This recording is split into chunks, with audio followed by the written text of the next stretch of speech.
Coming off back-to-back clunkers, the Dolphins arrive in snowy Buffalo as touchdown-plus underdogs. Kyle, what is going on with the Dolphins' passing attack, and how might it get fixed against the mighty Bills? This doesn't look like the strongest matchup for a lot of reasons. It's not the cut yet. Currently forecast, I believe, for 9 inches of snow. Yeah, that was like the final cherry on top I had, was that even if you sort of just buy into the fact that they're really good, the weather looks terrible. But I will say we've seen 2 of the past 3 weeks have been Tua's highest pressure rates of the season. Those have also lined up with his highest ADOTs of the season. And it's not like he's a bad deep thrower, but he is not good under pressure. He's 26 in yards per attempt and 19th in PFF passing grade. And both teams last week ended up playing a lot of zone coverage against him. He has just eviscerated man coverage. Teams didn't give it to him as much the past 2 weeks. I know the Chargers play a ton of man, and they ended up faking man on a lot of plays, but then ended up dropping into zone. And Tua struggled with that. They clogged up the middle of the field. The 49ers, even if they didn't have as strong of like a correction to their strategy specifically for Tua, were just a strong defense. But this is another zone-heavy, strong defense, and now we have seemingly terrible weather. I'm still starting Tyreek and Waddle, and Mostert without Jeff Wilson looks good. You're probably still starting Tua, right? Probably. I don't know. I actually was mulling this the other day. Right. Yeah. I think that it's time, like, especially, it's fantasy playoffs. Like, I cannot roll out Tua in a potential snowstorm with maybe the league having figured out how to stop that middle of the field stuff that the Dolphins were doing so well. I mean, that it just seems like a confluence of really disturbing events for Tua. Like, yeah. I'm actually considering, I hope you don't cut my mic, and I hope I keep my job. But if I had Tua, I would consider starting Matt Ryan. Oh, God. I thought you were going to say like Mike White or something. I was going to say Mike White too. I thought Mike White was God.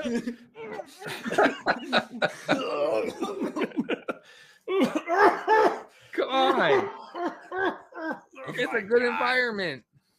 I know. No environment with Matt Ryan in it is good. That's part of the factor of the environment is who's in it. It's like, it's a great party. It's at a great venue, but only clowns are showing up. It's just evil clown people. I needed one of you. I needed one of you to just arch an eyebrow. I think we all thought maybe he's going to say Mike White. Maybe he'll say Brock Purdy. No, I wouldn't. No, I'm not saying Brock Purdy. You might have got me, but yeah. Maybe Tyler Huntley, because then you could have been like, he's gonna run, guys. He's gonna run. You could have named so many guys like Daniel Jones. He's gonna run. Oh, so many eyebrows. No, I would have barked on Daniel Jones too.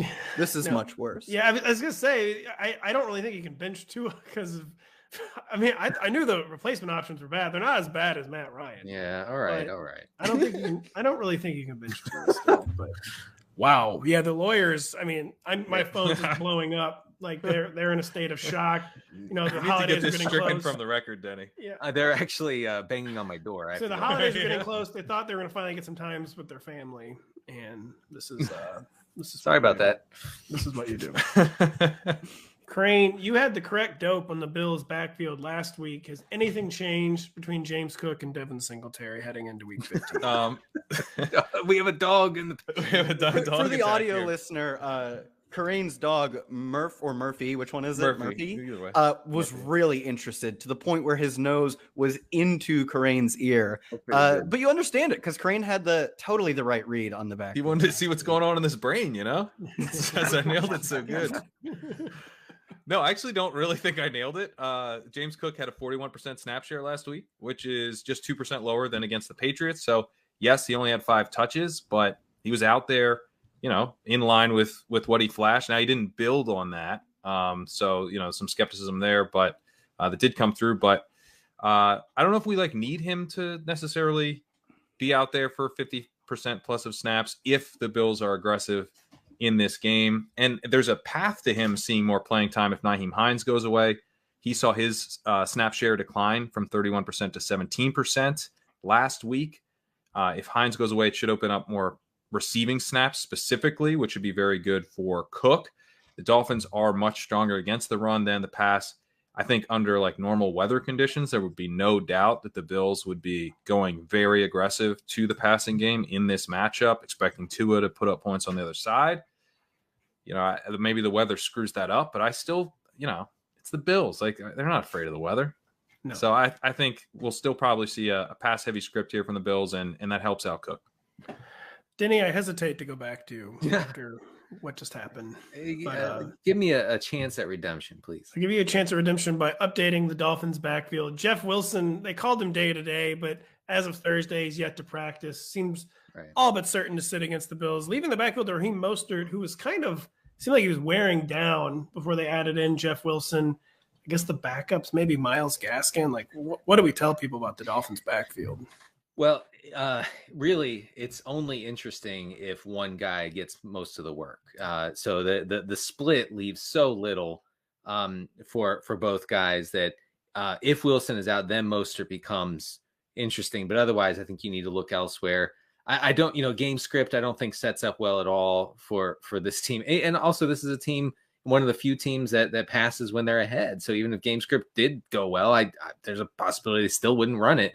Against Buffalo last week, Mostert had 44 yards on 12 touches with Jeff Wilson leaving in the third quarter against the Chargers. Mostert, notably, he started the game. He seemed to run as the starter until Wilson had a couple decent runs in the, I think in the second half right before his injury.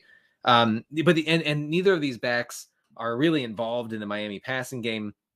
Mostert and Wilson have combined for 40 targets this season total. It's really hard. I tried before the show to come up with a scenario where Mostert is super, super interesting. And I can't, although if you have him, you can play him as a flex, obviously in 12-team leagues. Yeah. Kerrane, are you going to say something? Well, you couldn't go with a scenario where Mostert's interesting, but you're doubting Matt Ryan. I can envision Matt Ryan having a decent game. I can also envision Alex. Can you envision it? Because I literally haven't visioned it yet. I see it behind my eyes. If I close my eyes, I could see Matt Ryan throwing for 300 yards and 2 touchdowns. Denny's mind's eye is a very sick place.